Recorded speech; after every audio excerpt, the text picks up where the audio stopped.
स्वागत है आपका देव कंपटीशन क्लासेस के इस यूट्यूब चैनल पर। दोस्तों, आज हम आप लोगों को संविधान के महत्वपूर्ण प्रश्नों का श्रृंखला देने जा रहे हैं जो आगामी परीक्षा है तो काफ़ी महत्वपूर्ण होगा। यदि आपको यह वीडियो पसंद आए तो लाइक शेयर अवश्य करें। जो लोग हमारे चैनल पर नए हैं कृपया इस चैनल को सब्सक्राइब अवश्य कर लें ताकि आने वाले वीडियो का नोटिफिकेशन उनको मिलता रहे। तो देर न करते हुए शुरू करते हैं।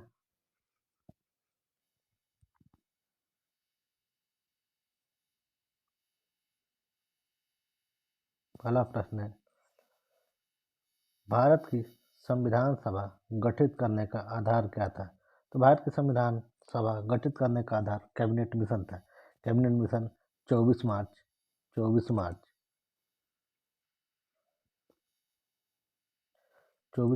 1946 को दिल्ली पहुंचा। यह एक त्रिसदस्यीय समिति था जिसके अध्यक्ष पैथी लॉरेंस, स्टैफोर्ड क्रिप्स तथा एबी अलेक्जेंडर थे। इस समय ब्रिटेन के प्रधानमंत्री क्लीमेट एटली थे। अगला प्रश्न है, भारतीय संविधान सभा के प्रारूप समिति के अध्यक्ष कौन थे? तो प्रारूप समिति के अध्यक्ष डॉक्टर भीमराव अंबेडकर थे। Option number C. प्रारूप समिति का गठन 17 अगस्त 1947 को हुआ।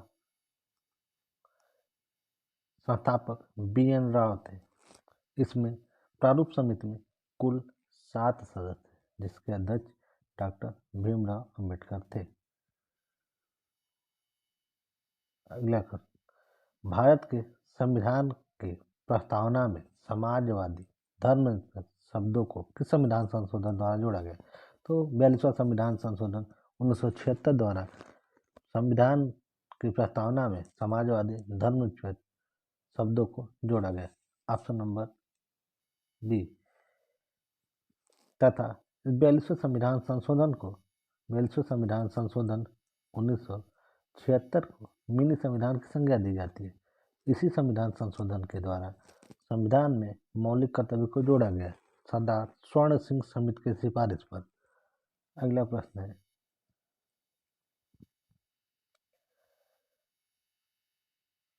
भारत का संविधान पूर्ण रूप से तैयार हुआ। भारत का संविधान 26 नवंबर 1949 को पूर्ण रूप से बनकर तैयार हो गया तथा इसे उसी दिन आंशिक रूप से लागू भी कर दिया गया था।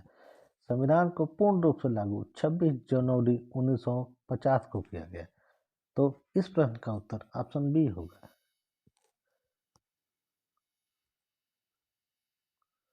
अगला प्रश्न है, भारतीय संविधान में मौलिक कर्तव्य का विचार किस देश से लिया गया? तो मौलिक कर्तव्य का विचार रूस से लिया गया है। वर्तमान में रूस चर्चा में, अतः यह प्रश्न उठने का चांस ज्यादा है। अगला प्रश्न,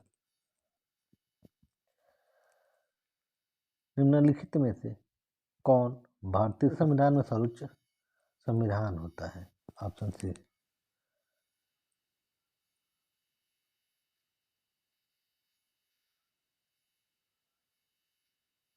अगला प्रश्न, वर्तमान में भारतीय संविधान में कुल अनुसूचियों की संख्या है।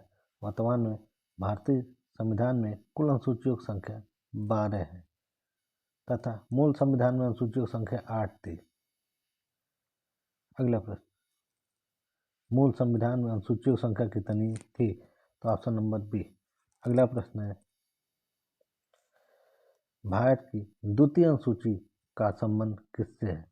तो द्वितीय अनुसूची में प्रमुख पदाधिकारियों के वेतन संबंधी प्रावधान दिए गए हैं तथा तृतीय अनुसूची शपथ संबंधी प्रावधान दिए गए हैं।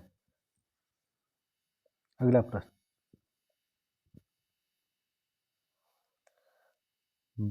भारत में सरकार की संसदीय प्रणाली कहाँ से ग्रहण की गई है? तो भारत में जो संसदीय प्रणाली है ब्रिटेन के संविधान से लिया गया है। अगला प्रश्न है, भारत के संविधान के किस अनुच्छेद में धन विधेयक को परिभाषित किया गया है? तो धन विधेयक का उल्लेख संविधान अनुच्छेद 110 में दिया गया है। Option number C. अगला प्रश्न, भारतीय संविधान में शामिल राज्य के नीति तत्व कहाँ से लिया गया? तो यह आयरलैंड के संविधान से लिया गया है। अगला प्रश्न,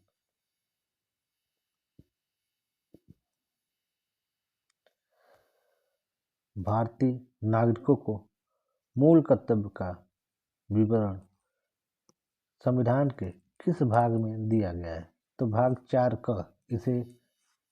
इसे सरदार स्वर्ण सिंह समिति की सिफारिश पर 42वें संविधान संशोधन 1976 द्वारा जोड़ा गया। प्रारंभ में इनकी संख्या 10 थी, वर्तमान में इनकी संख्या 11 है। 11वां मौलिक कर्तव्य 6वां संविधान संशोधन 2002 द्वारा जोड़ा गया। अगला प्रश्न है, संविधान के किस भाग में संविधान संशोधन प्रक्रिया का उल्लेख दिया गया? तो भाग 20 अनुच्छेद 368। भाग 20 अनुच्छेद 368 में संविधान संशोधन प्रक्रिया दिया गया है, जो भारतीय संविधान में दक्षिण अफ्रीका से लिया गया है। अगला प्रश्न है, वर्तमान समय में भारतीय संविधान में गणना की दृष्टि से कुल कितने अनुच्छेद और अनुसूचियां हैं? तो इनमें अब वर्तमान की स्थिति देखते हुए यह प्रश्न के सभी ऑप्शन गलत हैं। वर्तमान में यदि अनुच्छेदों की संख्या पूछे तो 470 हो गया है तथा अनुसूचियां 12 ही हैं, और भाग पूछे तो गणना की दृष्टि से भाग की संख्या 25 हो गया है। अगला प्रश्न, तो इनमें सभी ऑप्शन गलत होंगे। वर्तमान स्थिति देखते हुए सभी ऑप्शन गलत है। अगला प्रश्न,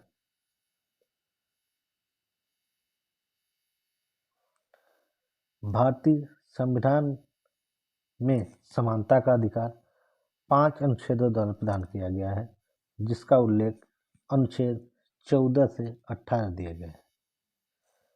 वर्तमान में मौलिक कर्तव्यों की संख्या 6 है, जिसमें पहला है समानता का अधिकार अनुच्छेद 14 से 18, दूसरा है स्वतंत्रता का अधिकार अनुच्छेद 19 से 22, तीसरा है शोषण के विरुद्ध अधिकार अनुच्छेद 23 से 24, चौथा है धार्मिक स्वतंत्रता 25 से 28, पांचवा शिक्षा एवं संस्कृति का अधिकार अनुच्छेद 29 से 30।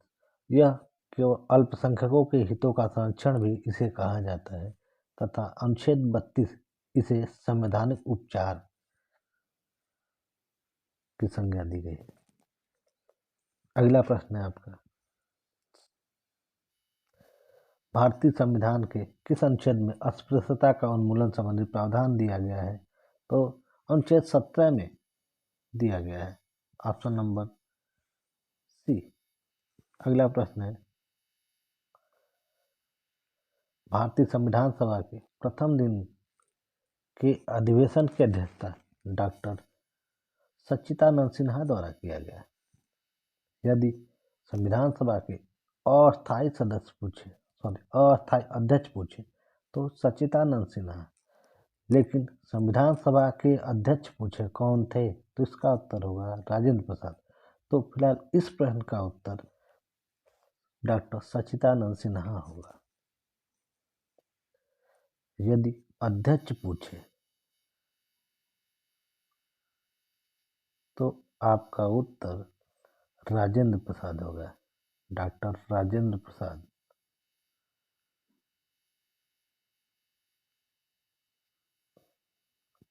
जिन्हें बिहार का बाबू भी कहा जाता है।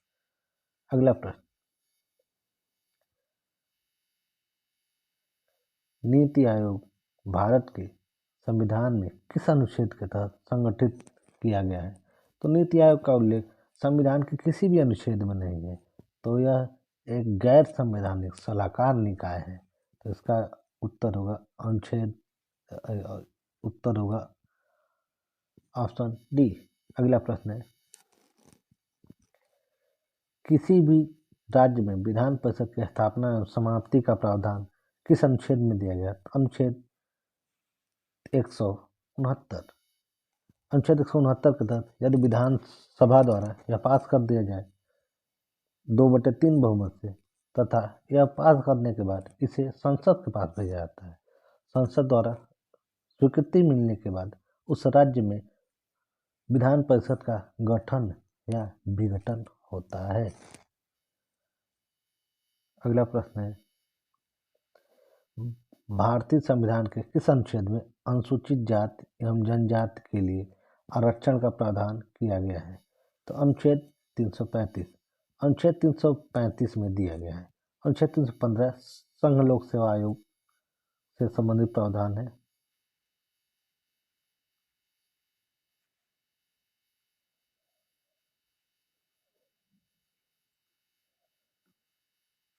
अगला प्रश्न है,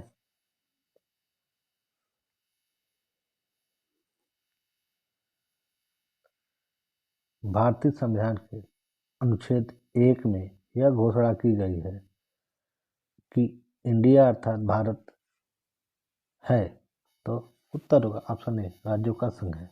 अगला, भारत संघ में कितने राज्य हैं? तो वर्तमान में भारत संघ में 28 राज्य और 8 केंद्र शासित राज्य हैं। अगला प्रश्न है, प्रथम भाषाई आधार पर बना राज्य? तो आंध्र प्रदेश है, ऑप्शन नंबर सी, ऑप्शन सी।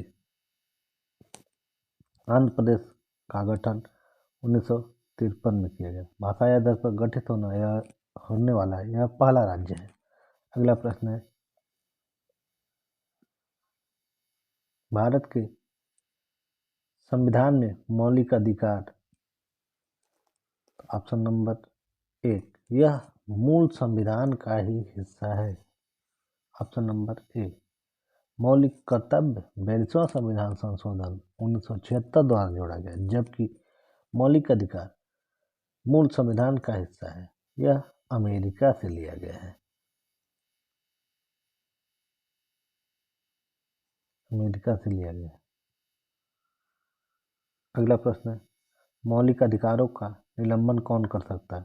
तो मौलिक अधिकार का निलंबन राष्ट्रपति द्वारा होता है, वो भी आपातकालीन की स्थिति में। लेकिन अनुच्छेद 20 और 21 किसी भी दशा में निलंबित नहीं हो सकते। अगला प्रश्न है, भारतीय संविधान के अंतर्गत मूल अधिकारों का संरक्षण कौन होता है? तो भारतीय संविधान के अंतर्गत मूल अधिकारों का संरक्षण न्यायपालिका होती है। अगला प्रश्न है, भारतीय संविधान का कौन सा अनुच्छेद छुआछूत का उन्मूलन कर संबंधित है? तो अनुच्छेद 17। अगला प्रश्न है, स्वतंत्रता का अधिकार संविधान के किन अनुच्छेदों में वर्णित है? तो ऑप्शन नंबर बी। अगला प्रश्न है, अनुच्छेद 19 से 22 में वर्णित है, जिसमें 19 एक प्रेस की स्वतंत्रता दिया गया है, प्रेस की स्वतंत्रता। अगला प्रश्न, भारतीय संविधान के अनुसार संपत्ति का अधिकार क्या है? तो वर्तमान में जो संपत्ति का अधिकार है एक विधिक अधिकार है। इसे 44वें संविधान संशोधन 1978 द्वारा मूल अधिकार से हटाकर विधिक अधिकार में रख दिया गया। वर्तमान में इसका उल्लेख भाग 12 अनुच्छेद 300 क में दिया गया है। अगला प्रश्न है, भारतीय संविधान के किस अनुच्छेद में राज्य के नीति तत्व का उल्लेख है? तो अनुच्छेद 36 से 51 में इसका उल्लेख है। भाग 4 अनुच्छेद 36 से 51 यह आयरलैंड के संविधान से भारतीय संविधान में लिया गया है। अगला प्रश्न है, संविधान में राज्य के नीति तत्व को शामिल करने के पीछे क्या उद्देश्य था? तो समाजवादी आर्थिक लोकतंत्र की स्थापना करने का उद्देश्य था। Option number C. अगला प्रश्न है, समान कार्य के लिए समान वेतन भारत के संविधान में सुनिश्चित किया गया एक राज्य के नीति तत्व है। Option number D. अगला प्रश्न,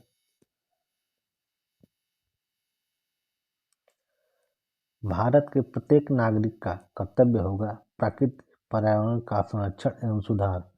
उपरोक्त कथन भारत के संविधान के किस अनुच्छेद में संदर्भित है? तो अनुच्छेद 48 ए। अनुच्छेद 48 ए में इसका पर्यावरण संबंधी प्रावधान दिए गए हैं। अनुच्छेद 21 प्रारंभ दैहिक स्वतंत्रता है। अनुच्छेद 56 राष्ट्रपति का कार्यकाल संबंधी प्रावधान दिए गए हैं। अगला प्रश्न है, भारत के संविधान के अनुसार भारतीय नागरिकों को के मूल कर्तव्य निम्नलिखित में से क्या है?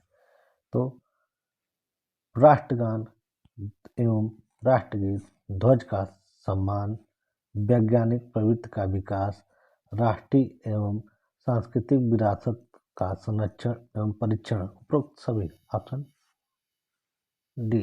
अगला प्रश्न है,